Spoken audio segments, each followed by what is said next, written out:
Hello and welcome to the Sorare Lounge, episode 47, hosted by me, Ricky, aka the Sorare Mamba. Sante, welcome. I am joined, as always, by my glamorous co-host, the artist formerly known as the Everton Play Sharper expert, Johnny, aka DawNado. How are you this evening, sir?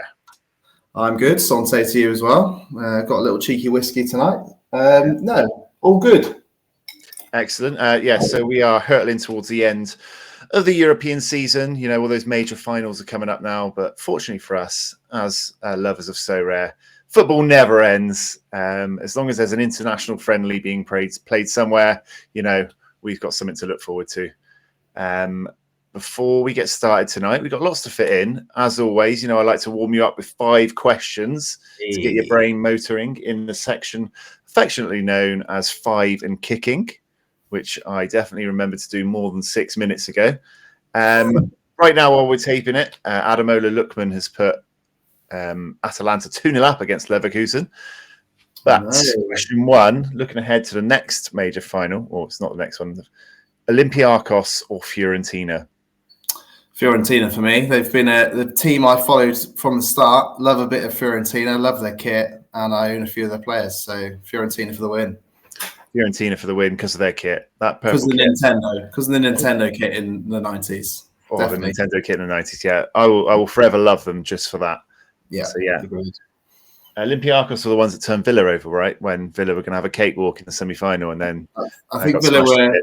Yeah, Villa were like, oh, we got a good draw there. And actually, Olympiacos just completely dicked them. Was it 7-2 on aggregate or 7-3, something like that?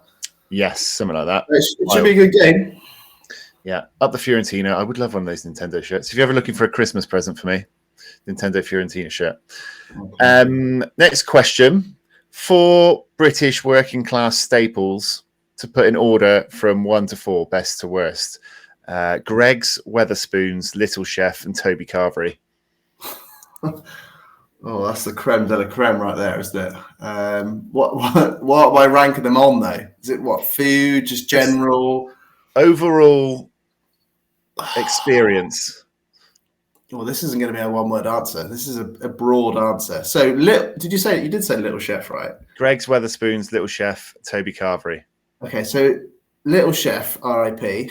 First of all, Little Chef reminds me of going out to watch Everton with my dad and my brother back when I was like 8 to 12 years old or whatever it was. I can't remember.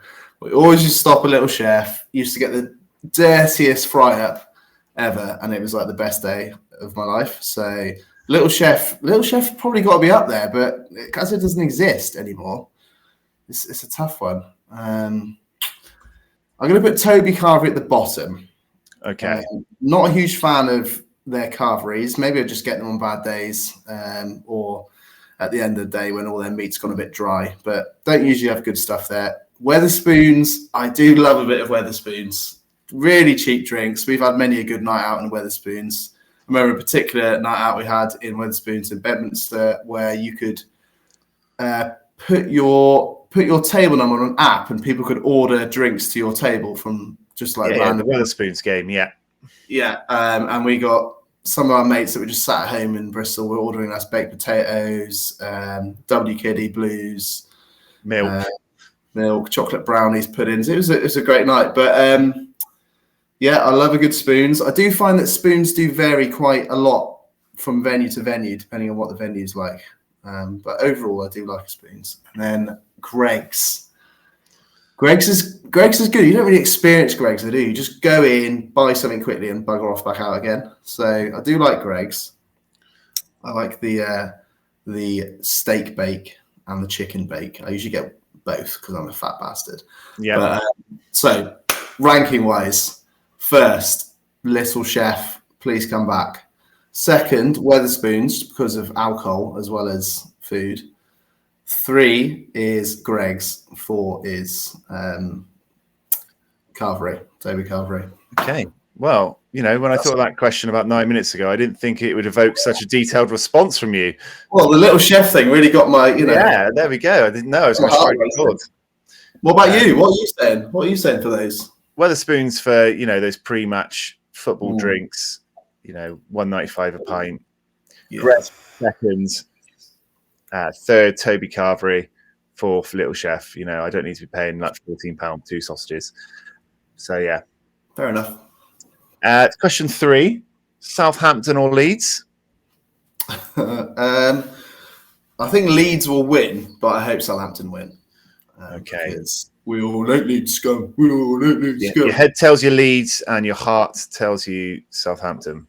Yeah, I just think Leeds will overpower them. Didn't Leeds play Southampton quite near the end of the season and absolutely smashed them like 5 or 6-0? I might have made that up, to be fair, but yeah, think Leeds will get the win, but I'd rather see Southampton back in the league. Yeah, my old man supports Leeds, so I hope they stay down. I think I prefer Southampton in the Premiership for, you know, a lot of people own Leeds assets already, don't they? Let's get Southampton up. SO5 Southampton. I'm going Southampton. I got the faith. Next question. Kylian Mbappe. I don't know if you've heard, but he's rumoured to be going to Real Madrid. Shut up. No way. So my question is, Sorare Mbappe worth more or less at Real Madrid? More. I would definitely say more. Obviously, Paris Saint-Germain is a big club, and PSG, Sorare, a French company. So there was a lot of hype with Paris Saint-Germain, but I just think Real Madrid are more of a global, you know, Galacticos. Everyone loves Real Madrid, don't they? Apart from Barcelona. But yeah, worth more, and we'll get better scores, I reckon. That was going to be my follow-up question. Better scores or worse scores at Real Madrid? Real Madrid are a better team, I think. But, you know, obviously their league's harder than France. But I just think he's not going to be benched. He's not going to be, like, in risk of any rotation, really, is he? I don't think. Well, could get rested more. There's a lot more decisives to be... They've got to be spread around more. Rodrigo, Vinny. Yeah. You know? Does he get as big a share of the decisives there? I would probably say no. I think his scores might suffer. That'd be my... Who takes penalties for Real Madrid? Just thinking, because I don't think Vinny takes penalties, does he? I'm not. I might be making myself look stupid here. Maybe he does. But obviously it used to be Benzema. I guess it would be straight on penalties, straight off the bat. Obviously they're losing Cruz. Which doesn't really change anything, but like, yeah, it's going to be interesting. They're going to have Bellingham, Mbappe, Vinny, and Rodrigo combo as the front four. That's pretty scary. And then obviously Gula is doing bits at the moment as well, a little bit. So yeah, a lot going on. Okay. All Stoke City legend. I forgot his name. What was his name? Hosselu. I was going to say Juanmi, but Hosselu, yeah. Yeah, rumours of Iosi Perez to Barcelona today as well, wouldn't they? Getting there, all the old school. What's all that about? Yeah, I don't know. I mean, he was always okay, wasn't he? But Christ. All right, last one. Big FA Cup final this weekend. Man City versus Man United. Score prediction? 10-0 Man City. Yeah, probably not as ridiculous as it sounds. No, I'd be tight just because it's Manchester derby. I'll go for something like 3-1 Man City. Maybe like Man City go 2-0 up early, Man United get a goal back, and then Man City just score a late sort of nerve settler to go 3-1 up. Yeah, I was going to say 3-1, but as you've said it, I'm going to go Man United to win 2-1. Who are you supporting in the game, mate? 'Cause I know you're obviously... Are you sure? Because you've got a massive Man City stack on Sorare, haven't you? So yeah, well, you know, when it comes to the business of Sorare, I'm focused solely on winning. I put emotions out the window. I also have an Austin FC stack and a San Jose Earthquake stack. You know, just what's best for business, which is definitely not those two stacks. Yeah, all right, that went pretty well. Through the first 10 minutes, you know, we had a speedy intro, got through that. So we got a lot coming up today. We've got Suck on Those Toffees, which you're appropriately dressed for. Got a bit of Keepers Klub. We've got some rewards opening, which we're doing in shows day. Got some nice juicy rewards to open. Going to have a look at the England squads. And we are going to go over our pre-season Premier League predictions that we did and some of our hot takes and see how they turned out. Spoiler alert, some of them didn't turn out very well. Pretty cold, I think, a lot of those hot takes. Before all that, though, there was a couple of big updates since we were last online together for a podcast, Sorare-wise, to go through. Before we jump into those, I want to slot in our plea to all the fans that are listening, as usual. So thanks to anyone who's joining us now or watching or listening afterwards. Please like and subscribe, and all that vibe makes us feel all warm and fuzzy inside. It means a lot to us. Thank you very much. But now back to your regular programming. And stay tuned if you're tuning in for the giveaway. That will be at the end of the show. There'll be a DawNado giveaway of cash and carry. There you go. Yeah, big giveaway at the end. Either stay tuned or just skip ahead to the end of the video. We'll never know. We usually talk a little crap, to be honest. So yeah, you don't want to listen to us talk low shit. Just skip ahead. Maybe we should put it randomly in the middle or something. Just to screw people over a little bit. We just wait now till they've skipped ahead to the end of the video, and we'll just do it now. Fuck them. They're going to watch. Fuck off. I don't mean it. I'm sorry. Please press the like and stuff. Please watch. So yeah. As we keep it moving along, two big things have happened since we were last online. We haven't done a podcast in 2 weeks. So we've had Rivals 2.0 was the first thing. The new and improved version of Rivals. What was your initial thoughts? I like it. I mean, I liked Rivals 1.0, to be honest with you. I know a lot of people... You like anything to do with Sorare, aren't you? A little Sorare happy. I do. Anything where I can just try and complete stuff and compete and stuff. I love anything. But unless it's an American sport. Well, that's true. 2.0 is good. I like how it's a weekly refresh of a leaderboard. It sort of keeps you engaged throughout the week. It certainly has kept me engaged. I've won a prize the first week, so it's paid off already. I think it's a 40% chance of tickets, 60% chance for cards, for where I finished in the league. But no, I think it's cool. I think it's good how they've split it into divisions. Sort of brings in that real life promotion relegation type feel, like they've done with Challenger, Contender, and Champion. I think it's good. I like it. I like the new interface as well. I think the new interface is cool. It's smart looking. What do you reckon? I think you've been doing it as well a little bit, haven't you? Yes, it's like already. It's like a mini championship, isn't it? Each week, 20 managers, 1 week, promotion, relegation. And you don't play each other in the league, do you? Just play arena matches and you get matched against who else is similar levels to you, and then it just goes towards your thing. 1 free go a day. Your tickets did carry over from before, which was useful because I tried to spaff all of mine the weekend before, lost a load of games. But yeah, it looks smarter, doesn't it? The feel and the setup feels more like a game. I'm currently getting 162 points each, as both of us have picked a Bayer Leverkusen stack, which is doing absolutely terribly. Jeremy Frimpong there on 5. But yeah, I do like the look of it. I quite like how they've changed the scoring as well, because I don't know about you, but for the last sort of few months of Sorare 1.0, Arena 1.0, you got 5 points for a win in Arena, but -7 for a loss. So it's kind of you kind of be 2 steps forward, 1 step forward, 2 step back a lot of the time, and it was quite frustrating. So it's good that it's 2 for loss and 3 for win at the moment, isn't it? So maybe that'll change over time. I don't know, but it gives you that incentive to keep entering. And I've certainly noticed when challenging people I'm friends with on Sorare that a lot more people are putting lineups in. It seems to be engaging people a lot more. 2.0. Yeah, and you get boxes. The podium gets boxes, don't they, at the end? And in the higher divisions, you're like guaranteed a shirt or a card in your box, aren't you? Which gives you that incentive to go up and guarantee yourself a card out of a box, which is not something I've ever experienced on this platform. Yeah, you do need, I think, to get promoted, you need those tickets, don't you? You need like a surplus of tickets, which means you need to be trying to complete the daily tasks to get those extra ones, so you can enter more than the 1 free game a day. So yeah, I think some tactics do come into it there. I'm certainly paying more attention to the daily challenges now if I'm running a bit low or whatever. Also, is that person top of your league a picture of Sean Dyche as King Henry VIII there? It just caught my attention. I don't know how you see it. I can see his. It certainly freaking looks like Sean Dyche is King Henry VIII.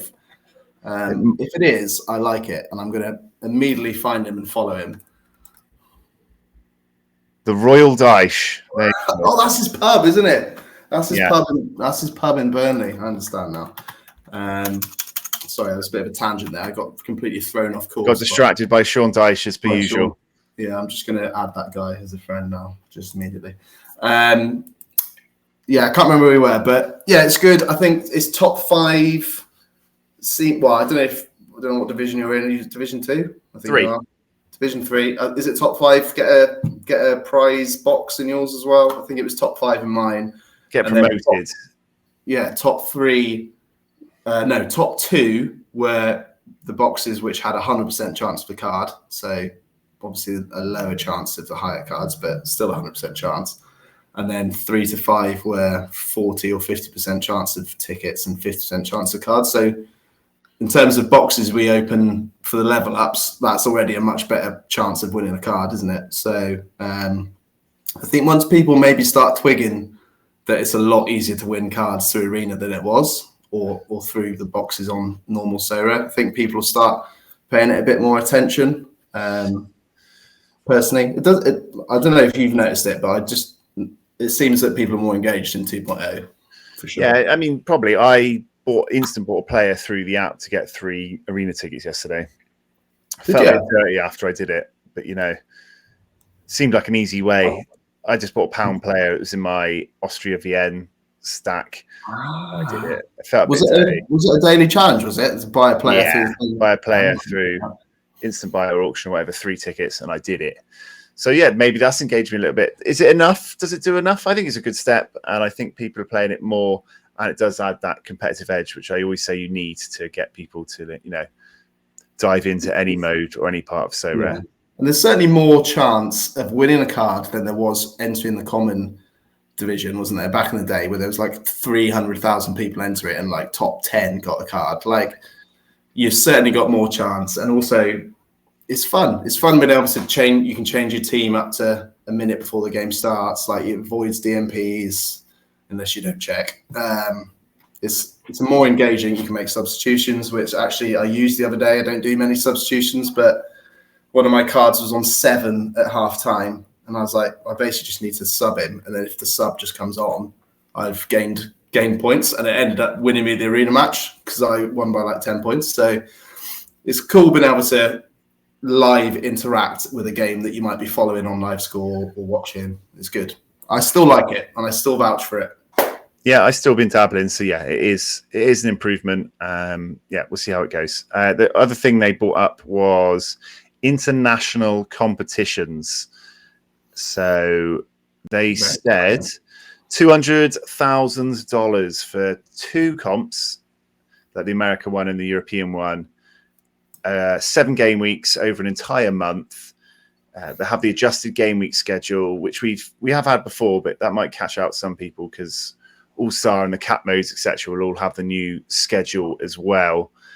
But yeah, 50% of boxes, I think they said, and 50% of people in limited would get a box. 25% of people in rare would get a box, and they would have cards, level ups, jerseys, market credits, and one more hidden item in. Any idea what that might be? Any thoughts? I mean, we talked about it very briefly before, didn't it? Maybe it's something like a collectible, the things they did for the World Cup. Custom series cards. Custom series, that's the one. So some sort of thing like could class as a sticker pack. I still think that's a really good idea. I'd love to get something like that. It's not jerseys and it's not credits, is it? So it's got to be something else that hasn't maybe even been invented yet. Yeah, I think custom series would be the coolest thing. It might just be coins or something like that, but the fact that they're hiding it sort of makes it feel like it should be something exciting. If it was coins, they'd just say "and coins," wouldn't they? Not that. So. But the main point of this, I guess, is that international friendlies are covered, right? I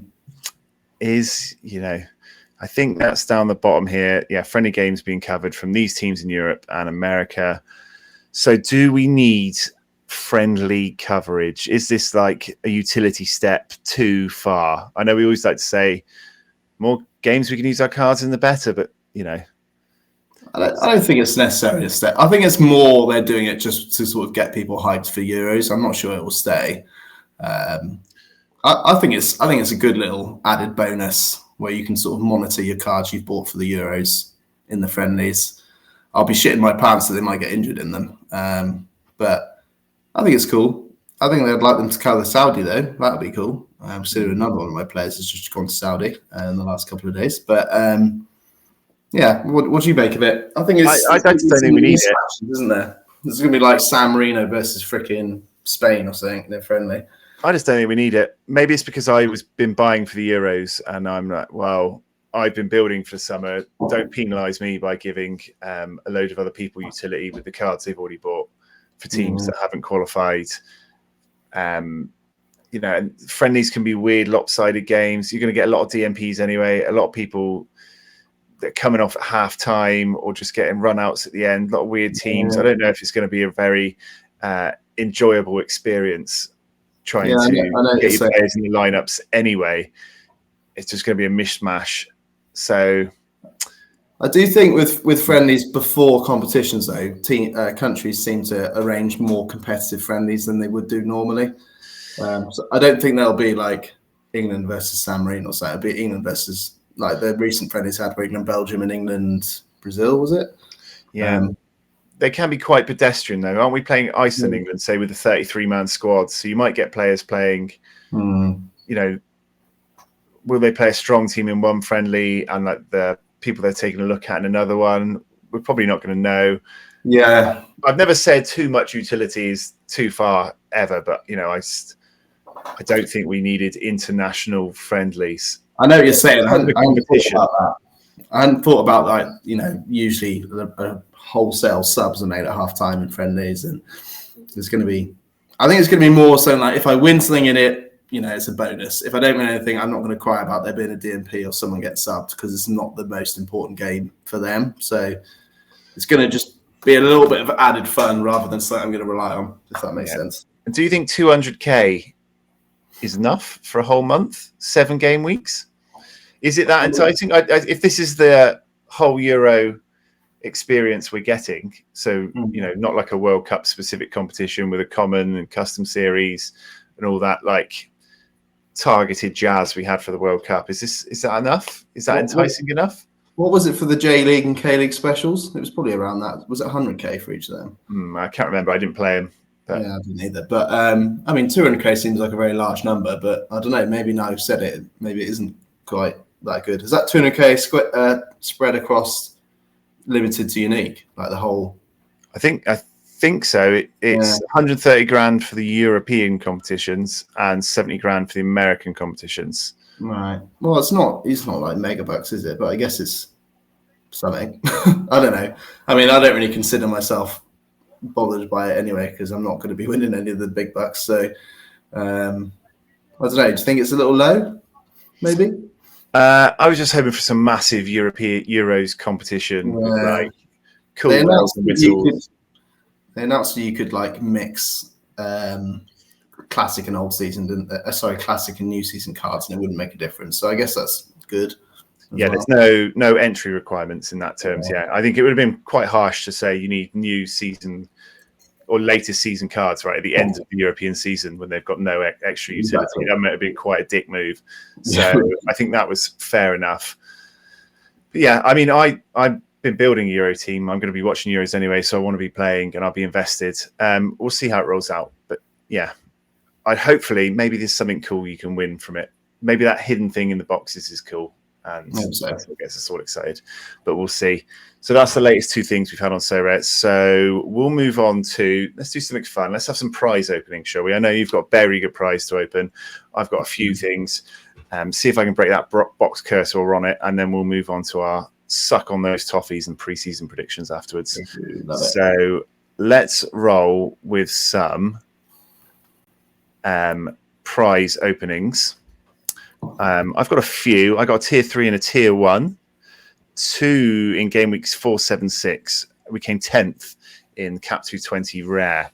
Nice. Kovacic, who'd had a few starts in a row, got dropped last game, did okay. But John Gallagher getting clearance off the line, is that, or last man tackle? That's last man. I think that's last man tackle, yeah. Yeah, clean sheet by Joe Willis in goal. And Jose Jimenez, one of my oldest cards, finally putting up a decent score for me. 10th place with 371. That was nice. And we came 51st in All-Stars, 2 decent finishes. Nice. For tier 1, Jude went a little bit ham as captain. Mizian Molida got him his jersey mint back when I was collecting her Berlin players a couple of years ago. And yeah, he randomly moved to Hibs this season. He'd been doing nothing, was completely dead. Do you remember his name? Do you recognise his name? Yeah, he was like a French under 21 that you recommended. Like, that's right. That's Football Index. That's Football Index days. Yeah. I recommended him. Cuisance, that's the one. And there was another one. I think it might have been Diaby, who's a Villa now. But yeah, brings back some memories, that, doesn't it, back in the day? Yeah, but he's suddenly gone to Hibs and he's just, banging them in. He's been a dead card to absolutely incredible and leading the line in my all-star lineups. Cole Palmer again, very reliable.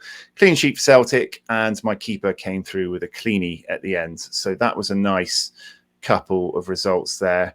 And we followed it up at the weekend with 3 more cards.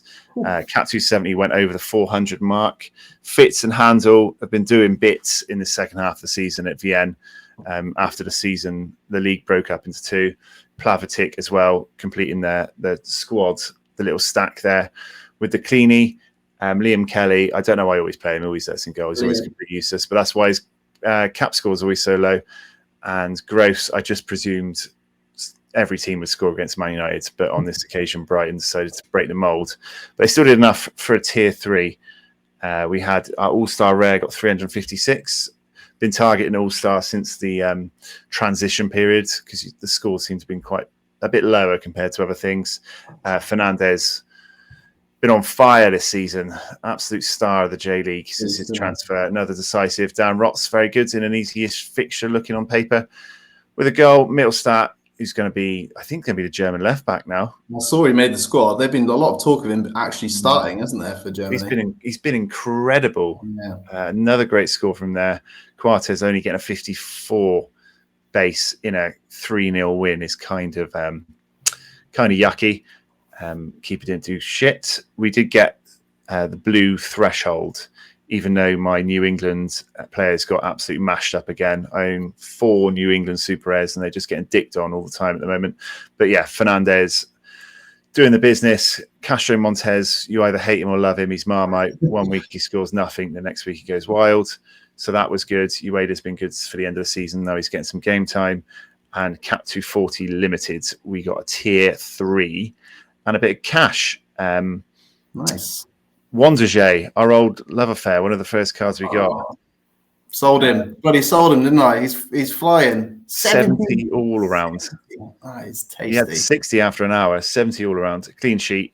Atate getting a decisive as captain. So yeah, a few nice bits there.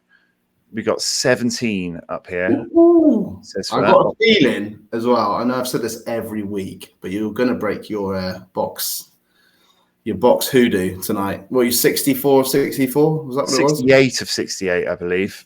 8, okay. 68 boxes, 68 boosts. But we got a nice bit of money there, £53. Let's open some cards. Tier 3s. A tier 3 from Cat 270 Limited. Just going to open my window because it's absolutely bloody boiling in here. Okay. Defender, obviously. Red Bull Leipzig. Benjamin Heinrichs. That's not a bad little win. I think he's flirting around the Germany squad, actually. The Heinrichs maneuver.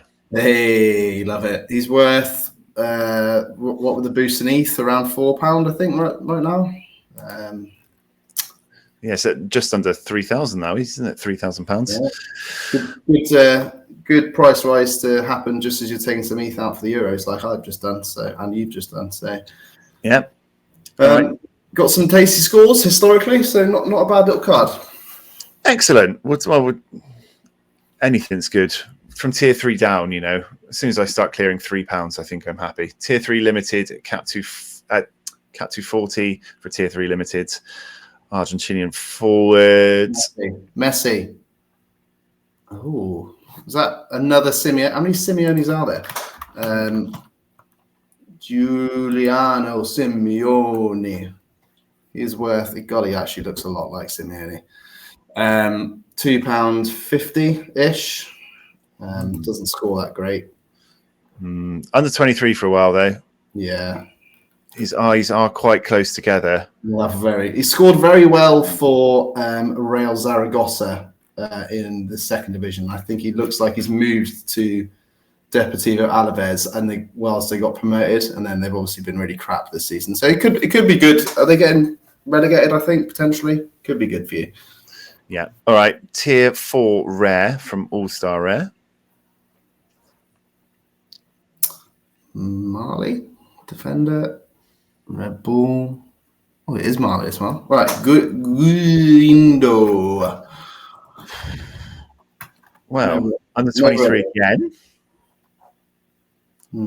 That's rare. Hang on. Let's let me share my screen with you so you can actually see what I'm doing there. Because I'm just worth what's that? About 20 quid, roughly. Not too bad. Is that a tier 4 as well? It's not bad for a tier 4. No. 2027 utility under 23. SO5 scores seem to be, he's got some good AA there, reasonably good AA. It's good AA here as well. Don't know about you, but whenever I win like a young player from someone like Salzburg, I kind of think could be amazing because it's one of those teams, isn't it, where they pick up a lot of young talent, which I know you used to do a lot in your uni days. Nice transition. Yeah, I mean, Salzburg, are they going to keep? It's hard to know who's going to stay and who's going to go there. There's a lot of like turnover at the end of the season, isn't it? But I'll take that. That's a good price for a tier 4 all day. Yeah, nice. All day. Tier 3, 10th place in Cap 220. Maybe good. Sometimes maybe good. Oh, it's Neymar. Mid. Casemiro. Oh, no way. I mean, that's insane. How is he a tier 3? He is insane. I obviously own him in limited or rare already, but that is. How have you just won that? That's like better than tier 1s that I've seen before. Yeah, I'm a little confused as to how he's in tier 3. Why is he so cheap at the moment? Sorry, let me share my screen. I've got it on screen. Okay. He's so good. So what's that? Maybe rumours of, is there like strong rumours of him leaving Norwich? Maybe like going to a better team. Maybe he'll lose a bit of value. But I mean, L5's down a little. They've been in the playoffs, haven't they? So tough games to end the season. That's 60, just 65-ish pounds, something like that. I feel like you've done really well there. I was almost in shock when that came out. I was in shock as well. Also, I think I've owned him for 2 seasons in limited and rare, captained him in all my teams every game week, and I didn't realise he was Brazilian until just then. I mean, that's a big win. I'm buzzing for you there. I think that's good.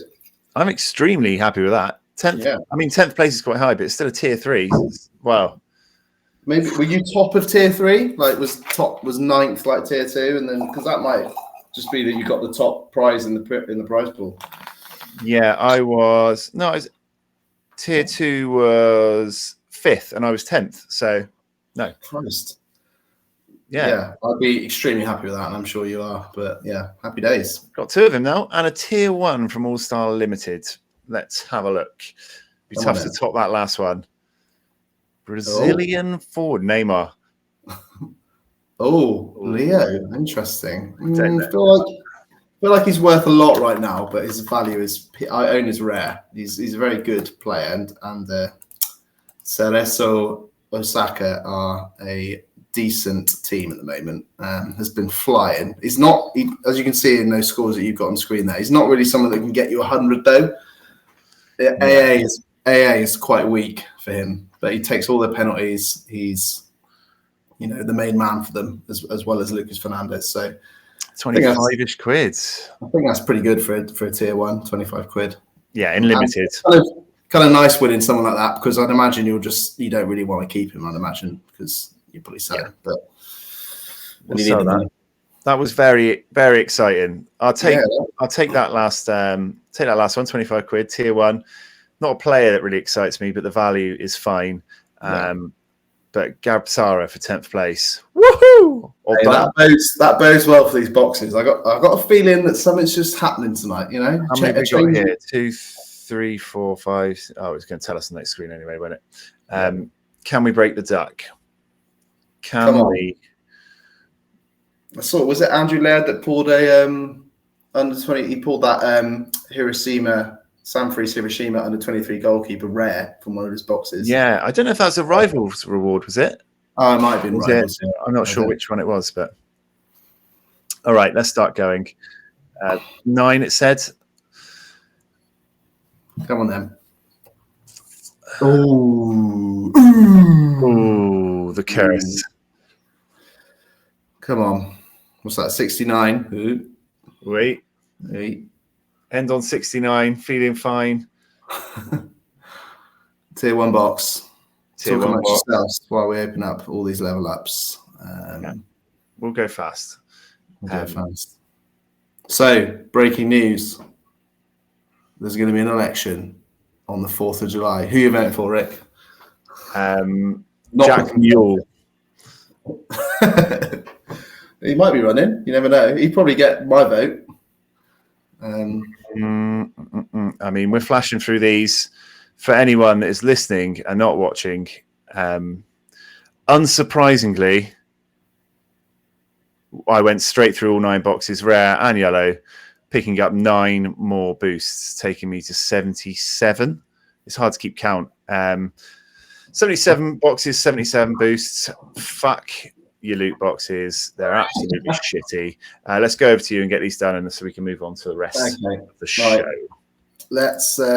Let's crack on. So something rather exciting happened to my Sorare team on the weekend just gone. I came 6th in All-Star Limited. There's Newt there. Sorry. Let's get off Newt. Let's go to my game week. Let's go to Sorare results. And also, Adam O'Lookman's just banged in a hat trick, and they're 3-0 up with 5 minutes left. So I don't think even Bayer Leverkusen can come back from this. Yeah, season's in tatters. What a waste of time. In tatters. Okay, so had a few good scores this week. Only led to one really good prize, but it was a very good prize. So it's kind of counteracted all the relegations I think I had this week. I think I had the most relegations I've had so far. Maybe 7 or 8 relegations. So not great. But had a bit of a turbulent time with my all-star team on the weekend. Nick Olidge was on 91 in the 92nd minute and lost his clean sheet. And I was absolutely distraught because I knew I still had Rodri and Madison left to play and Munoz. And Scamacca had already got 90 and I was just gutted. Madison, Rodri and Munoz then proceeded to do incredibly well. And although I was still doing well, I think I was on about 4.75. I kept thinking if he just kept that cleanly, I would be like top 5. And then the next day went and we had some Opta brilliance from the gods that are Opta. And they gave Nick Olidge a last man tackle. You bitched and moaned about it enough that they decided to shut you up and give him a last man tackle. Oh, it was insane. I couldn't believe it. I logged in, Sorare, did the cheeky refresh, and 500 points. The first time I hit 500 points. I had 499 with a Premier League Everton stack at one point, and a 496. But yeah, first time I've broke 500 points. Okay, print yourself out a little certificate, get that on the wall. I might do. I'm actually genuinely might put that on my CV because that's a lifetime goal reach right there. So only 2 points away from winning a nice bit of ETH on top of that as well, but I won't get too greedy.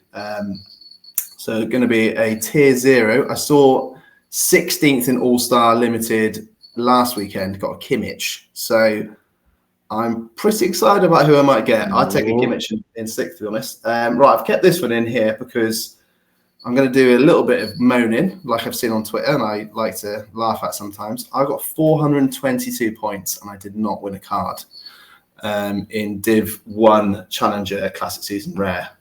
They always mention about how... What's that? Should try harder. Yeah, maybe. They always say, well, it's about the 50% captain choice. You got to make sure you got that right. Well, I did get it right. You got 100. So I got 161 from my captain. Gould did well. Munir got an assist. Jesus Ferrer and Crep didn't do great, but didn't do horrific. So, yeah, ended up being 1 point off for tier 4 rare. Not that it would have been that good, but to not get a card with 422, I'm just a little bit heartbroken by that. I think I probably got 3 boxes from it, so maybe I win a card in the box. Who knows? But yeah, another sob story on this one here. I was on 3-4-5 with my Korean defender to play on the final on the Sunday, I think it was. He didn't make it off the bench. Played like 99% of all the last games, but they decided to give him a rest. Really gutted. And then because they lost the game, they didn't bring any defenders on, so he didn't come on. Would have probably got me a decent-ish prize if he had played. There's your boy, Leo Chiara there.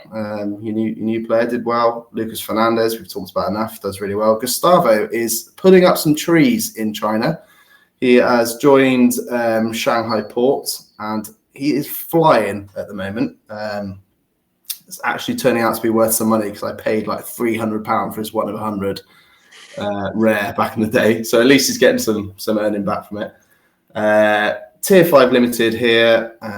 It's going to be one of the higher tier 5s of the pool, but not going to be that great. Other than that, don't know why I kept that one in. But let's go see who I've won in Star Limited. Okay.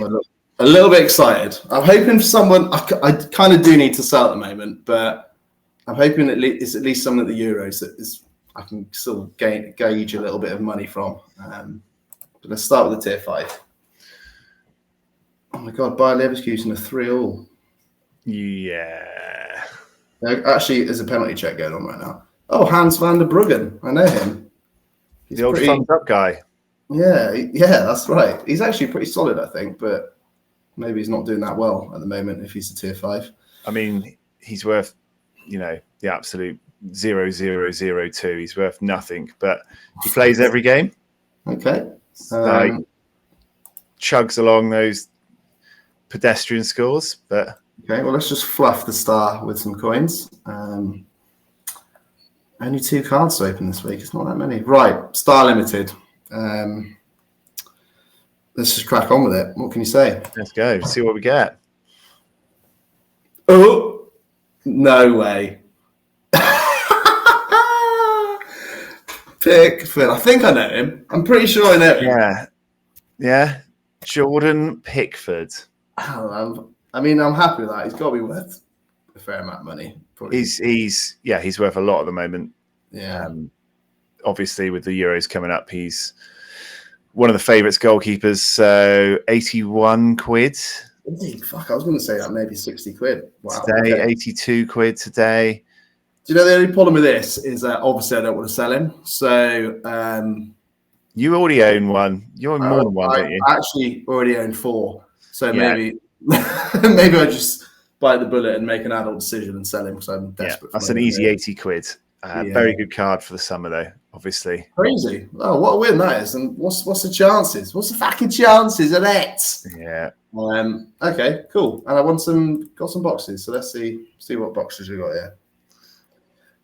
Light, standard. Light's the basic, right? Light, standard, premium, standard. Okay, so nothing too fancy there. Oh, I did also get a reward box for 2.0. So we open that as well whilst we're here. So this is for coming 4th in Rivals 2.0 first week. And I'd imagine it'll be tickets, will it? Oh, bloody hell. Okay, that wasn't very exciting. So that was just a fluffer. The fluffer for the Mbappe I'm going to get from these. 5 tickets. 5 tickets. I guess I do kind of need tickets at the moment, so. Okay. See if the AOL dial-up works. Oh, probably. I can't believe I just want a Pickford. Yeah. It feels, value-wise, it feels good. Feels slightly underwhelming. It is slight. It's not star. It's not star, I guess so. But then if I'd won a Kimmich, I probably would have kept him. So, right, start clicking these boxes. That's probably a good one. Right, yeah, let's click these, see what we get. you probably win about 5 cards based on your track records. Oh, I thought that was freezing. Then I was like, right, okay, I've won another card. So usually when it freezes a bit, there's a card. It then pops out a card. I wouldn't know because I've just got so many boosts that I just can't use. Oh, okay. No, just the AOL, just the dial-up. Yeah, it's difficult to know what's AOL and what's card. Okay, not looking good. There we go. This is a good one. This is going to be an Mbappe, I'm pretty sure.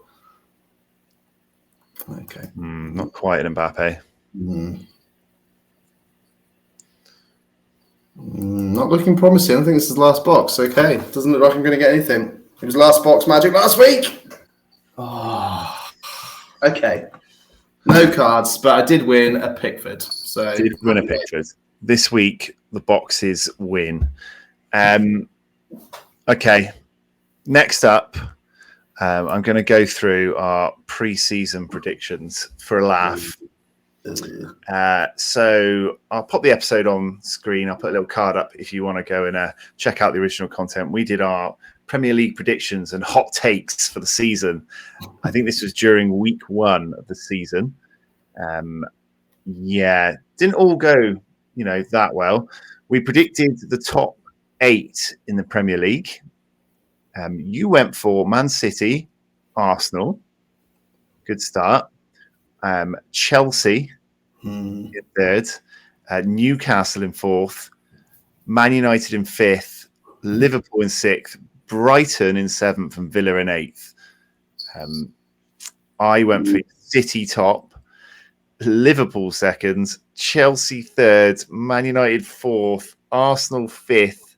I got Newcastle in 6th. Newcastle finished 6th, right? I think so, yeah. I mean, Chelsea went too far 3rd in the end, really. Like 6th. Spurs and then Wolves. I had Wolves in 8th. Spurs in 7th. Yeah. So your surprise package. Who did come 8th? I can't remember who came 8th. Man United. Oh, that wasn't even a jab then. I didn't even remember. Yeah, I had him 4th. You had him 5th, to be fair. It's only one higher. So at least you got the top 2 right. Surprise package, you picked Everton. You were super pumped about Danjuma coming in and Beto. Danjuma was going to make the difference with his creative flair. That didn't go too well for you. I went for Palace. Did get injured a fair amount, so I'll let him. Who did you go for, sorry? Palace. Well, that kind of worked out all right. Worked out all right in the end. I think they came 10th or 11th, didn't they? Which is Glasner had them absolutely ticking in the last 15 games of the season, didn't he? So I knew they just needed to sack Roy, and then my prediction would go right. Relegation, you went Luton, Sheffield United, and Brentford. And Brentford were below Everton, so they went far away. Yeah, I went Luton, Sheffield United, and Forest. So also close. Yeah, very close. Burnley, that's interesting. Yeah. Golden Boot, we both went for Haaland, which is correct. We picked an SO5 team of the season. We both had Haaland and Rodri, which I'll take. You rounded it out with Saka and Diaz. I think you can make a case for Saka, probably not Diaz. I went for Bruno, who had a very good SO5 season, and Ben Chilwell, who did not. Yeah. And then we both picked Onana in goal because of his ball-playing ability that would put him on a par with Edison and Alisson. There's no way I picked Onana, I'm sorry. You picked Onana. Nah, I don't believe it. Go watch the video. You picked Onana. I don't believe it. You must have had me brainwashed at that point. And hot takes. So I'll run through your hot takes first. I can remember a few of them. Everton's finishing the top 10. I mean, they're 11th if you ignore the points deduction.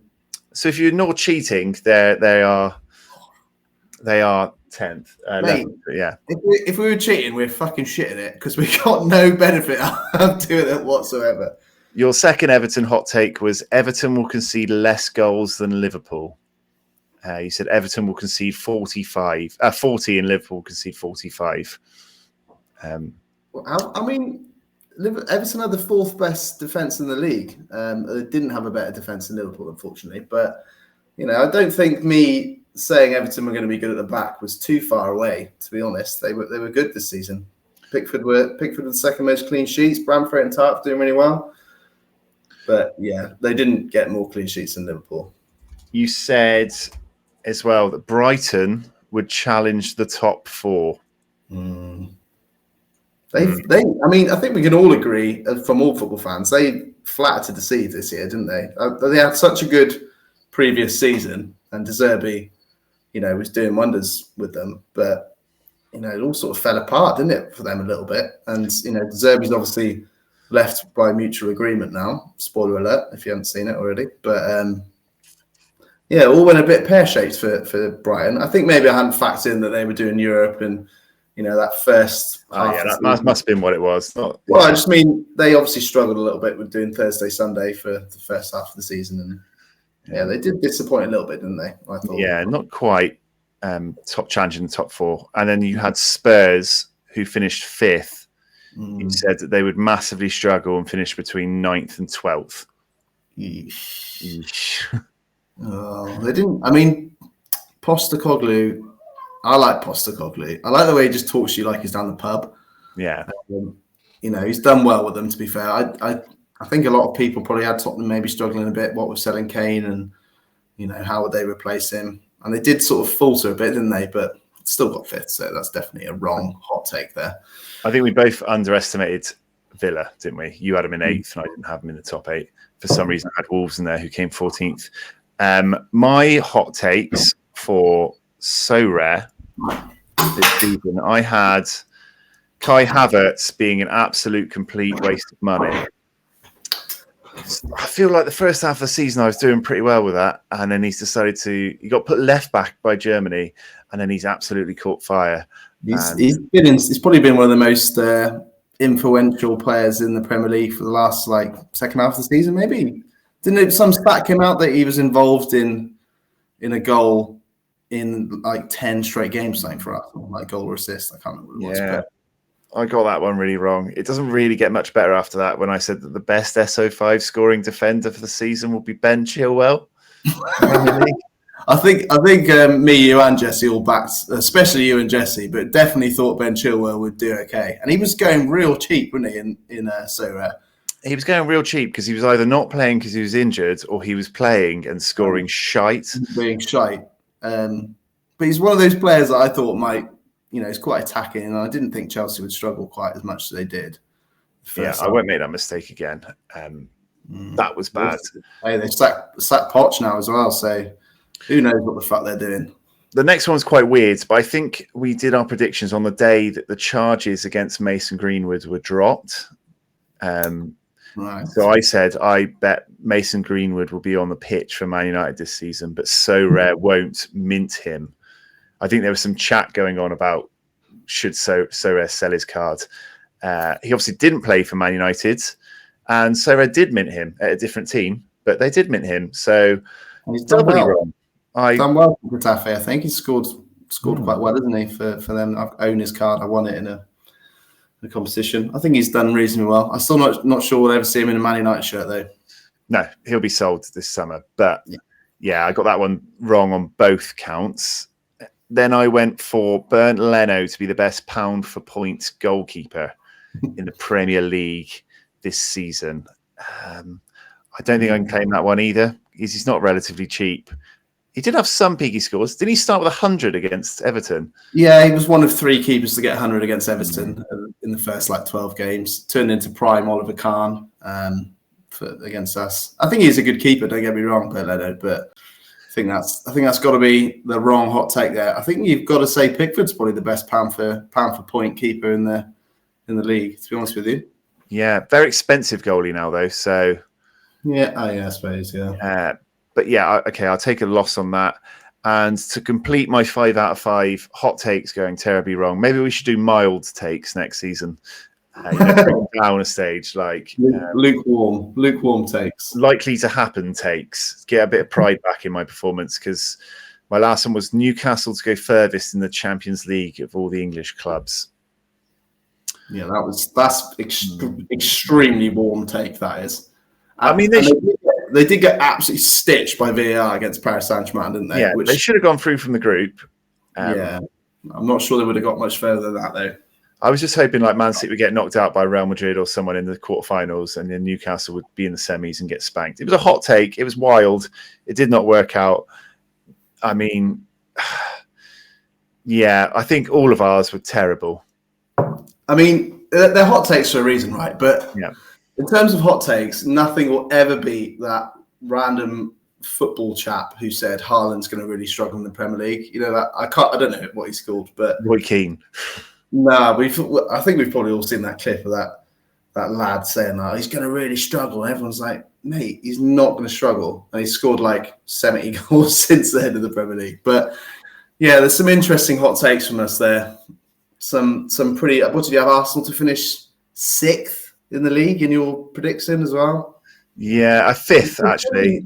I think both of us get a little bit kind of like swayed by own allegiances and mates to support. Like you've got a good mate that supports Arsenal, you want to do bad. Obviously, I have Liverpool. I think I had Liverpool like 7th or something stupid in our thing as well because I don't like Liverpool. But yeah, I look forward to doing hot takes for next season, eh?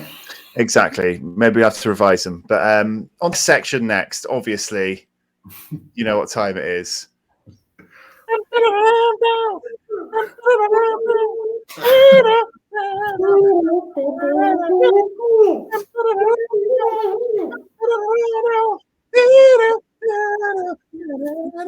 There we go. That's enough of that. That was, a bit of a cappella, a bit of visual, epic sax guy for us this week. That, of course, means that it's time for the Keepers Klub. That's what I'm trying to say. I'm trying to get epic sax guy off the screen. Keepers Klub 2024.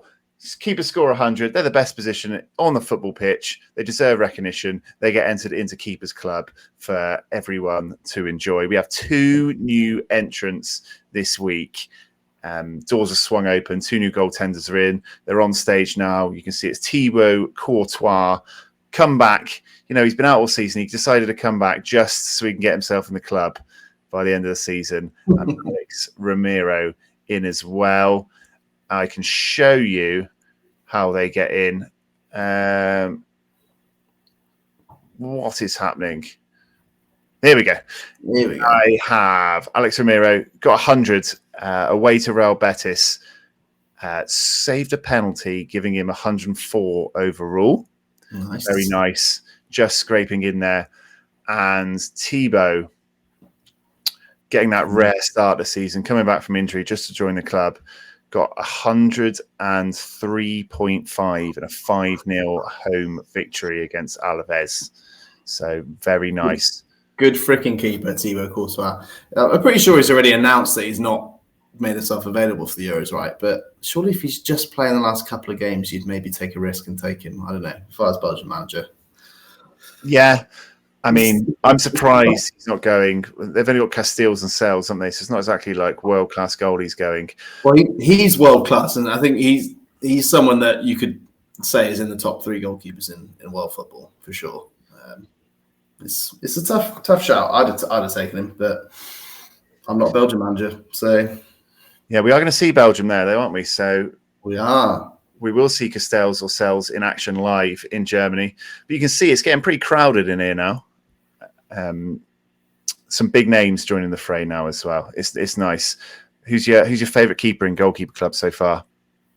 I mean, I have to say Unai Simon, just purely because I owned him when he got his 100. To be honest, there's a few big names in there, isn't there? And there's obviously still. I know Europe's finished, but still chances of the Summer League keepers getting involved in here as well. I know we've got Zach McMath, haven't we? I wouldn't mind seeing Crep in there. That'd be nice to see Crep in there at some point, wouldn't it?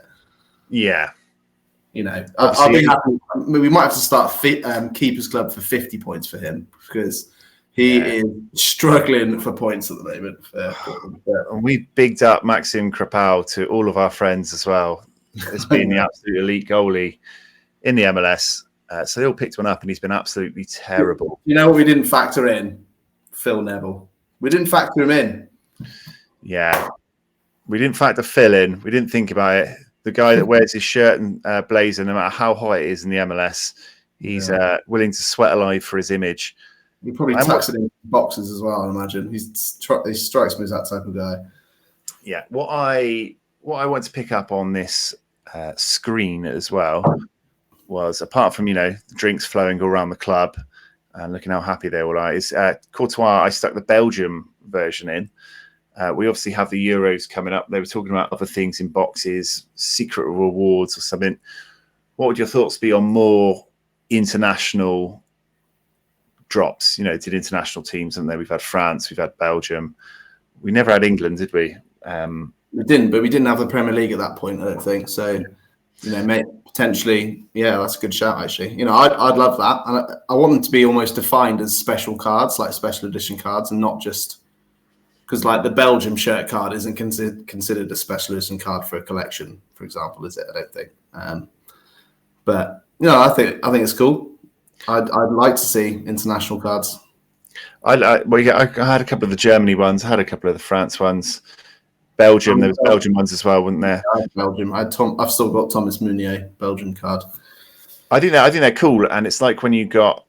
I always go for the oldest card I can find. Like, I really like the original cards, so if I see one of those, I'll always go for that. But I do think the international ones are a bit more interesting than some of the vanilla ones as well. So yeah, that'd be cool. I'd like to see some of that. That's something they could do as well. Agreed.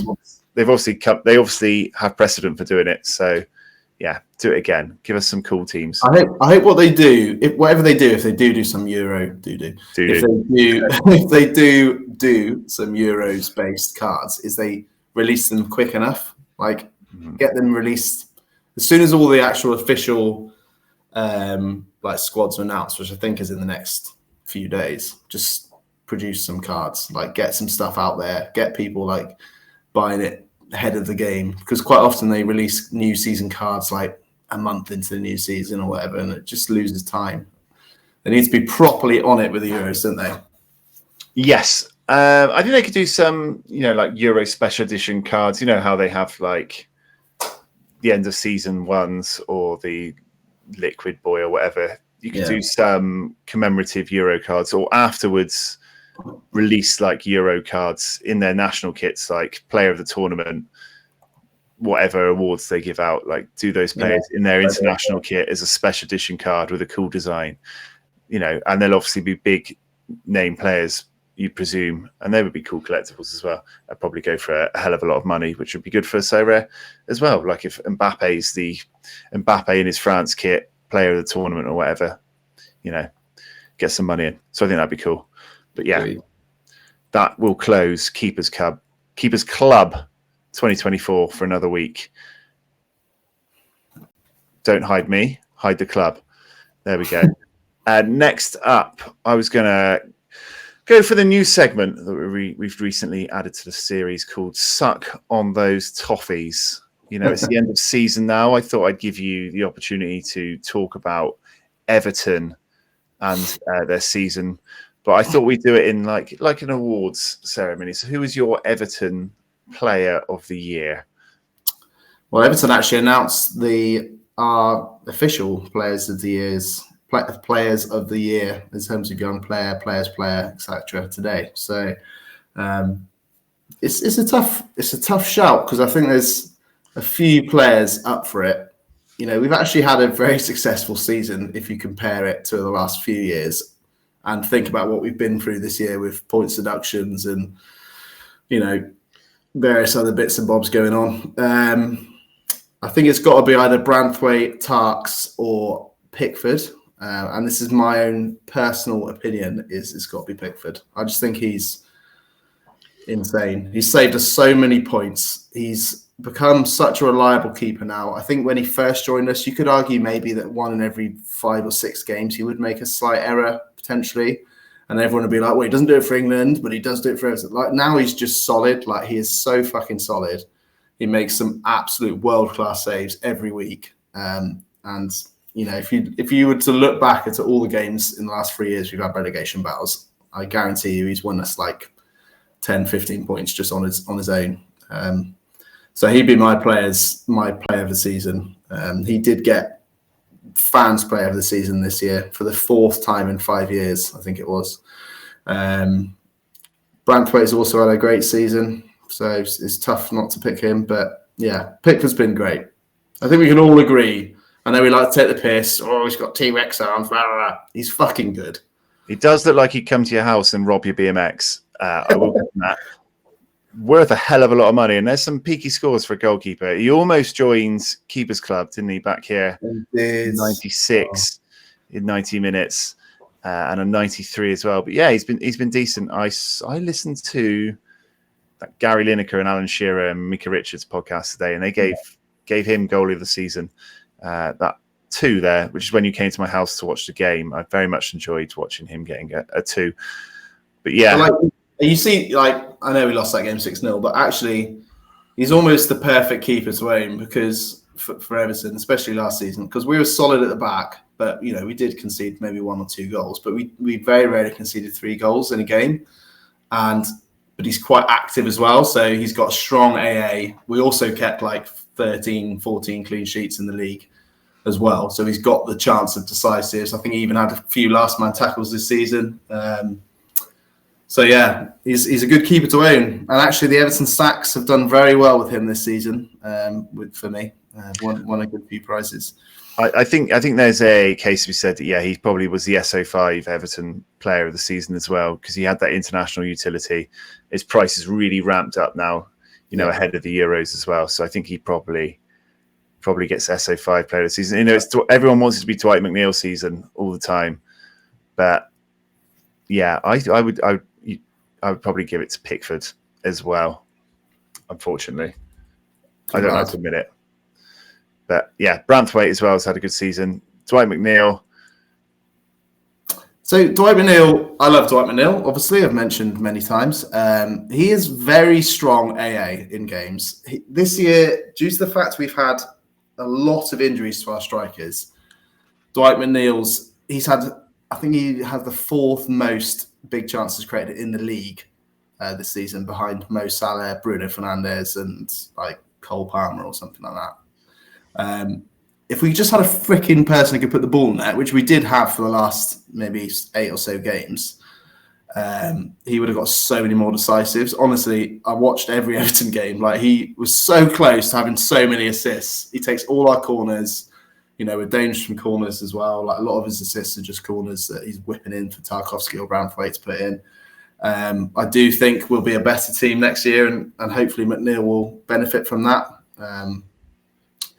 I rate him a lot. I think he's really good. I mean, you did say that you'd be top 10 this year. So how much better do you think you're going to get next year? Well, we were 11th, if you remember. No, you weren't.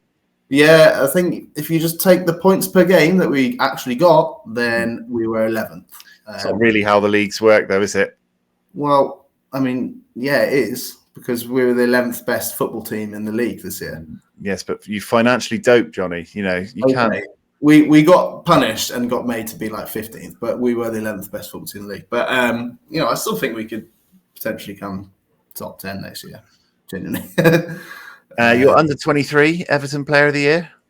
Got to be Branthwaite. He's a beast. He's like a freaking Rolls Royce centre back. You got Tarkowski, who's also good on the ball, but Tarkowski is more of an old fashioned.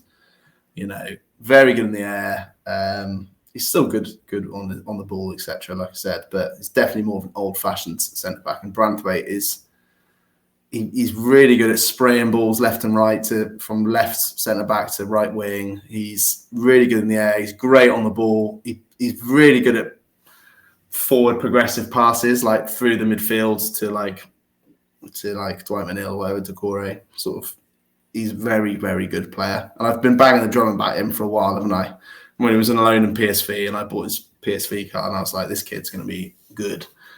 And unfortunately, there's a lot of rumours going about at the moment, isn't there, about him going to Man United for 80 million. Also, Carlisle have a 15% sell-on clause, which would be a hell of a lot of money, 12 mil, if he's on for 80 mil. So I think that'll probably keep Carlisle afloat for the next millennium. Yeah. I mean, I kind of like that, to be honest with you. I don't care if it loses Everton money.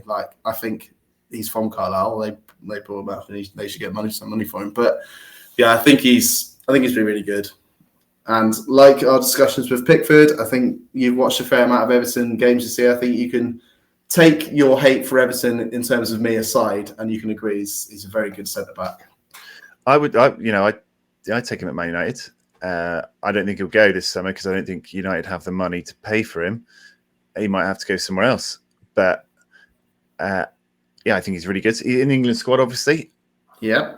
So maybe we get one friendly utility out of him now, thanks to Sorare's new setup. He got called up to the last England friendlies and didn't play any minutes of either two games, which I thought was very surprising because, why? I mean, I guess they saw him in training and whatever, but like, if you're going to call him up, give him some minutes in a bloody friendly, for God's sake.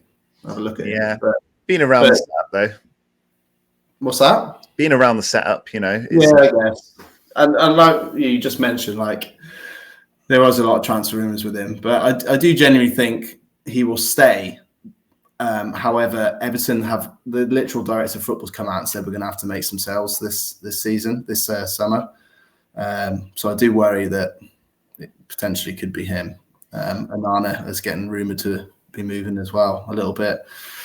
So yeah, it's going to be a turbulent little summer for us, I think. But thankfully, we're still in the Premier League at least, so that helps.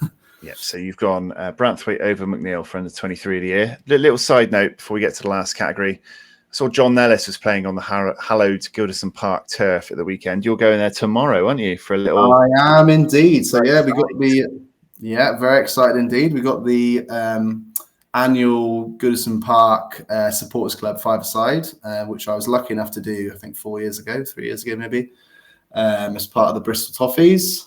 Not the Bristol Toffees. And yeah, we got in again this year, so very exciting. We'll be heading up tomorrow.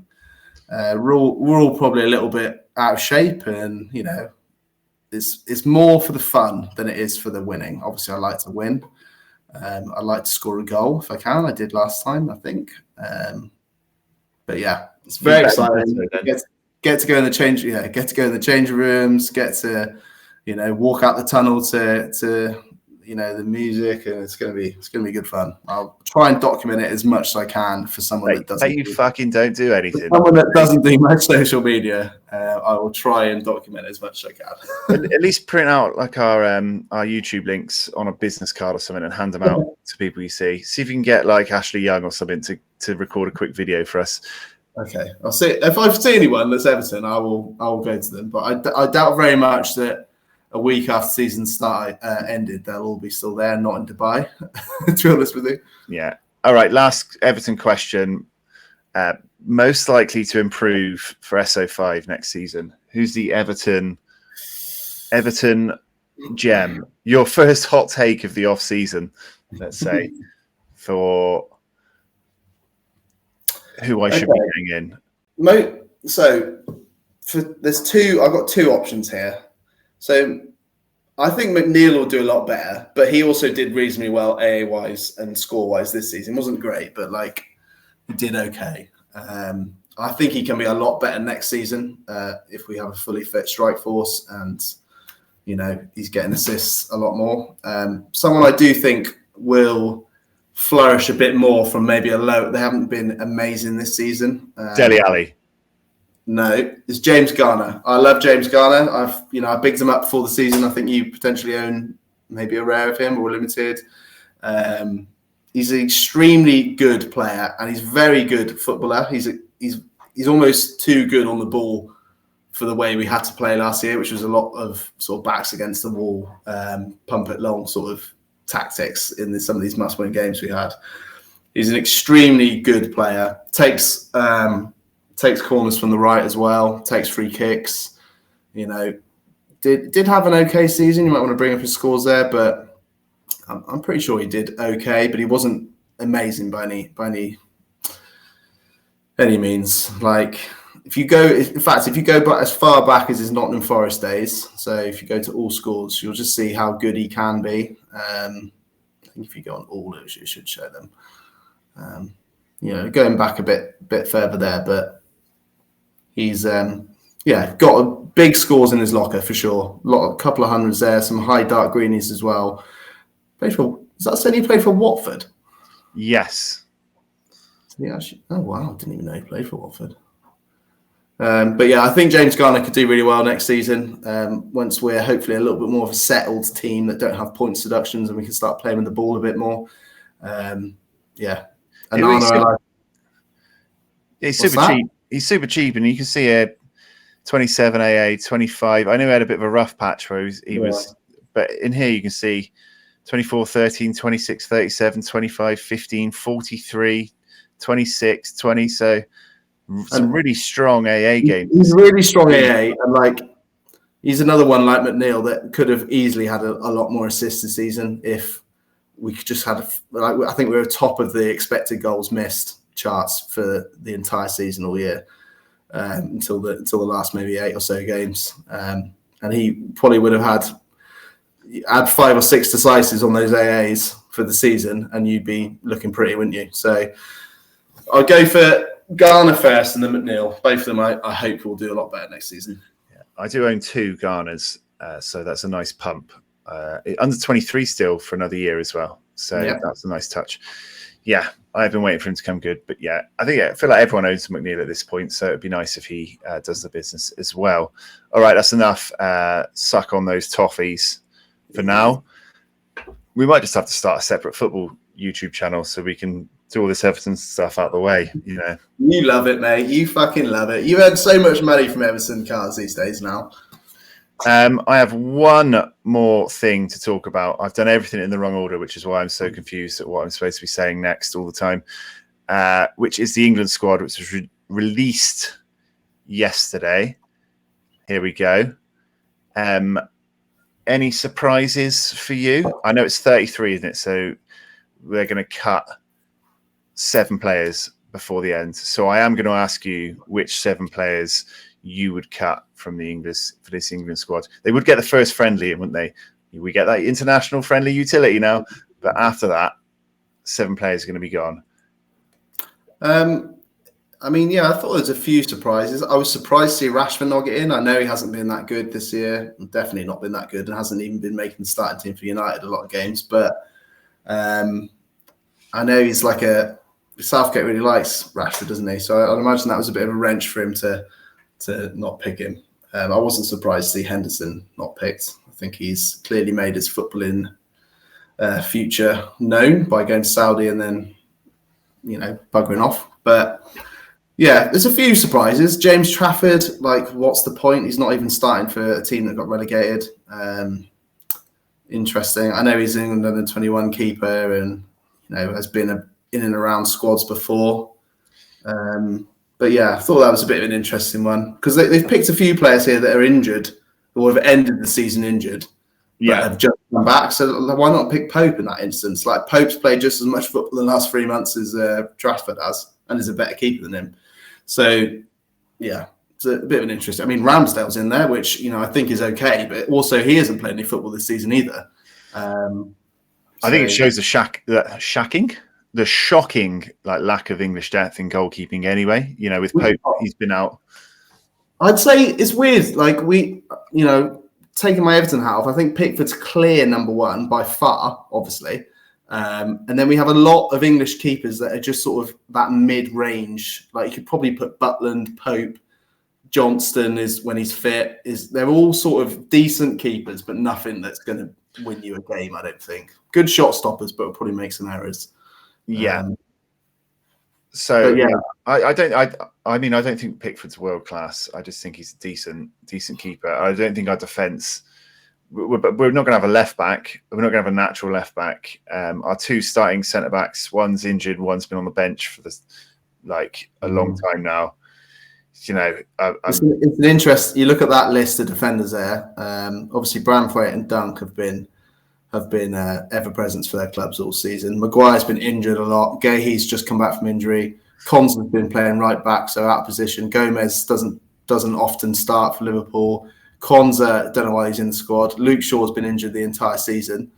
John Stones is a walking injury, so he's constant all the time. Yeah, don't get me wrong, he's probably our best defender, but plays 1 in every 3 games.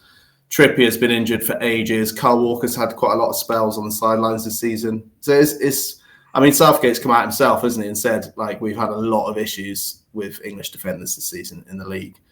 I don't see how I know Luke Shaw's made this. How can he take Luke Shaw to the Euros? He's not played football. When was the last football match he played? He played in February. Played a few games February before he got injured again. I think I heard Southgate's press conference yesterday when he said, essentially, because Luke Shaw's the first choice left back, they're taking him to give him a chance, basically because they've got no fucking left backs. So I think he's going to get cut. I think was the how it sounded. The only reason he wouldn't get cut is because we don't have any other left backs. But I think Trippier will probably play left back, wouldn't he? Yeah, and he's like he had 30 minutes in Australia or wherever the fuck Newcastle and Tottenham had a friendly today. Fucking mental. I've seen a lot of people, and quite rightly so, saying about the FA Cup replays getting scraps and saying that it was because of tired. It's like, why are you in?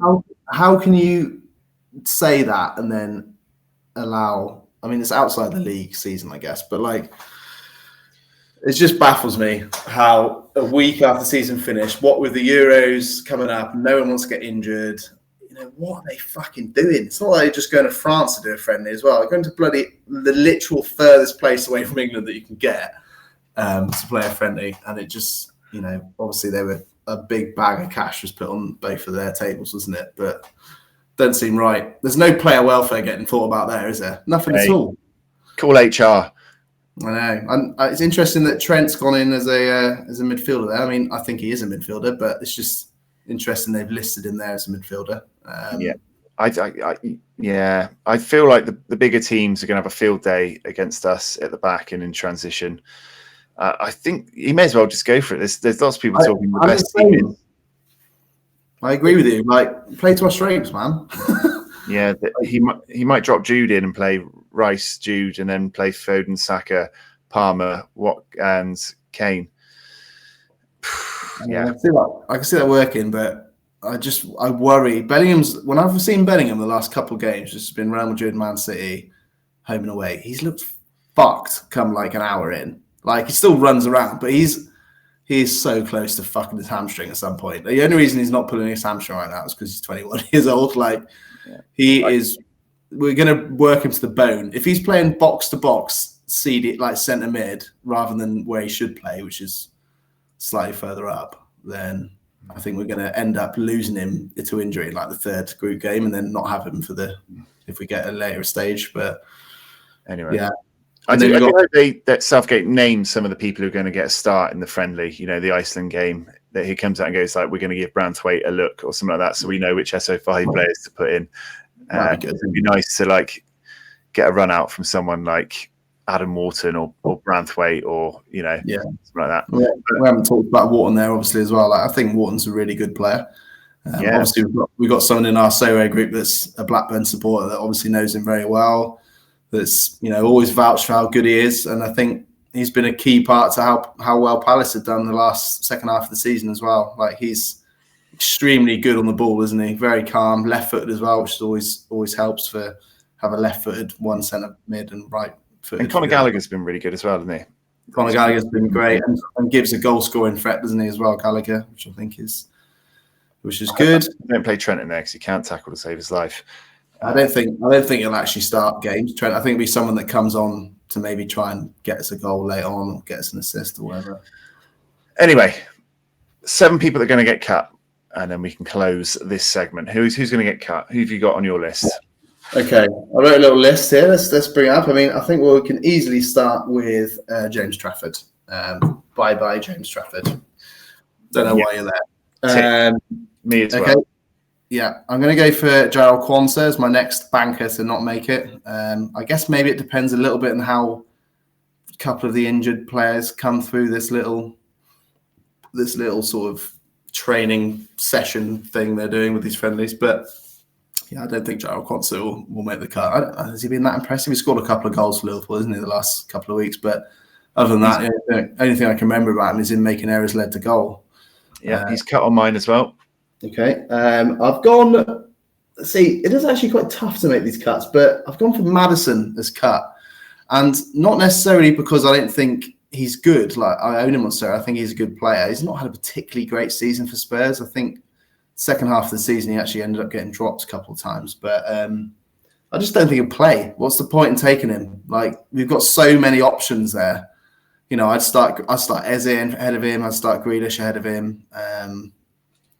I'd start any of those forwards ahead of him. To be honest with you, he's off mine as well for the same reason. There's too many attackers and there's loads that do the same thing better than him, and I'd rather have the extra centre midfielders. So yeah, Maddison, 3 of 3. Next one I've gone for is Curtis Jones. Don't think out of those 6 midfielders there, I'd say it's between him and Wharton about who doesn't make it as that sort of 5th midfielder. I think Trent's going to go. Conor Gallagher will go. Maino, I think, has done really good stuff for United this season and looked very good in those pre-season, those friendlies he played for England in the last friendlies. Obviously, Declan Rice is going to go. So yeah, I've gone for Curtis Jones. I've gone Curtis Jones as well. I heard the reporters were saying yesterday that Mainu's been greenlit for the main squad already. I think Jones is the worst of those 6 options. Not saying that he's crap at football, but he's the worst of those 6 options. Don't need more. So he's gone. Yeah. So we're 4 of 4. 3 more. Okay, so those are my 4 like easy ones. Well, not easy, but like easier. I then went back to defenders, thinking, right, we don't need to take 1, 2, 3, 4, 5. Oh, hang on, I haven't put Konza on here. How have I not put Konza on here? Okay, that's made the list there. I'm going to go for Dunk first. I don't think Dunk's going to make it in. Brighton have not been good at the back this season. I don't think he's a particularly good footballer on the ball. Maybe Brighton fans who are watching this are going like, fuck off, he's great on the ball. Maybe he is good on the ball. And I'm probably just saying that because I want them to take Jared Branthwaite. But I'm going to go for Lewis Dunk as not being taken. Okay, and I went for Branthwaite is the other defender. He just hasn't played for England. I just don't think he's going to... I think he'll keep the people in who've played. Fuck off, mate. Yeah. I mean, you can make a case for Dunk because he's shit. Internationally, he had a terrible game last time out, and Gahey's only just come back from an injury as well, so you could do that as well. I think he'll just plump for Branthwaite because he hasn't played. So, yeah. Fair enough. Okay, who did I go for then? So I then put in Bowen as an option. However, I've just realised I completely missed Ezri Konza even being in there. So I'm going to change my Bowen pick to Konza. I mean, I'm getting rid of 3 centre-backs here, so maybe that's a little bit risky not having many centre-backs. But Konza's left-footed though, isn't he? Right-footed. He's right back. I just fucking crap, Konza. I'm not a fan of Konza. He's better than Tyrone Mings, personally, but obviously he's got torn ACL. But sadly, I went Luke Shaw because I think he's going to get cut. He hasn't played since February. We could really do with him, but I just think he's going to be cut. So that was it. So he's actually my last one. I think I've done 6 so far. So I put Shaw / Wharton. So I've put that because I think Shaw will get cut. But I think if he proves to be maybe 65% fit, they'll probably take Shaw just because we've got no fucking left backs. And then if we do take Shaw, I think unfortunately Wharton will probably get cut just purely because maybe the World Cup in 2 years and the Euros in 4 years will be his time. Not quite yet. I'm very much cut defenders and take fuck those of attackers. Yeah. Attack for you, 2-4-4 formation. I got rid of Grealish as my number 7. All he does is drink beer, has a good old party. Everyone have a laugh. Grealish is drinking after it, happy days.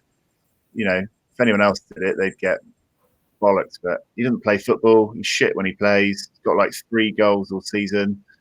He's not had a good season. He had a really good last season, and then as in like the season before. But yeah, last season was Doku came in, took his place for a bit, and then Grealish got injured, and he sort of kept coming back and getting injured again, and then wasn't playing well. So yeah, I can see why you say Grealish. He's pointless being there. There's people that do it better, and I would make 2 changes to the squad. I would include Dyer over Kieran, Eric, and Kieran maybe.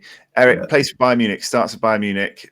It's done well there. Considering I'd get rid of Gahey or Dunk or Gomez or Konsa for the Bayern Munich starting defender. And I would get Rashford in for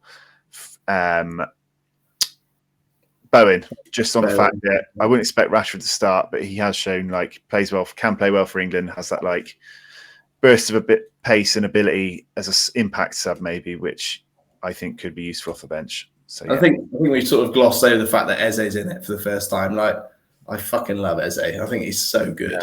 And like, I feel like Eze's the exact type of player you want to take to have, because I don't think he's going to start, obviously, but like he's the exact type of player you want to come off your bench if you're chasing a goal or like you're struggling in a game, because he can just do something out of nothing. Like, he's insane. So, you know, I'd keep Eze. And I thought about Tony as well, but then Tony, Watkins, and Kane being our only three strikers is probably about right. But yeah. All right, let's do a giveaway. So yes. The giveaway. Everyone that listened to us at the start and skipped ahead to the end of the video to find the giveaway, you've missed fuck all. Here we are. Let's see if you've won something. If you've stayed all the way to this point, you deserve a fucking prize. You do. 90 minutes of absolute waffle have led us to this point. I think we had 150 entrants, which is pretty good for a giveaway, including yourself. I saw you entered the giveaway. I've not put you on the list though, so don't worry. The Sorare cannot win my cards. I'm not giving you my fucking cards. Okay. Was that the T&Cs? There's two prizes here. You know, I did my absolute best to come up with the best pun I could do. And I've come up with Cash and Carry. So I think it's Amari Carry, who plays for Lorient on loan from PSG. So could be a very good card in the future. He's part of the giveaway. And then Matty Cash, who will have, I'm pretty sure he'll make the Poland squad, potentially be starting right back for Poland. If you didn't know, Matty Cash is Polish. So yeah, Cash and Carry. So there'll be two prizes here. So we'll start with Matty. Make the wheel big, please. You know the rules. Oh, Christ. At the top. Whoa. We don't spin those small wheels in this part of town. God, I can barely see the names here. Right. Matty Cash, first up. Good luck, everyone. Good luck to all.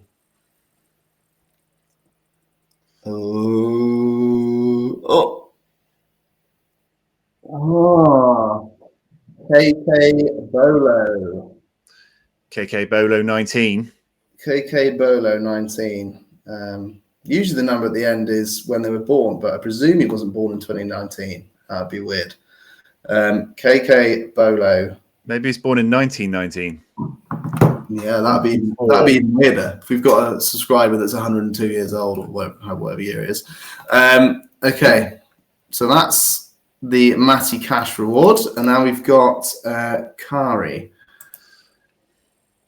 Come on, someone we know.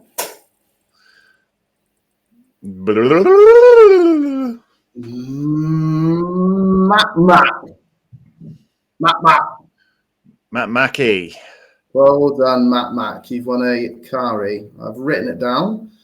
I will post on the socials at some point in the next week. Give you time to watch the show first, obviously, and claim your prize. But if you don't, then I will tag you in the post.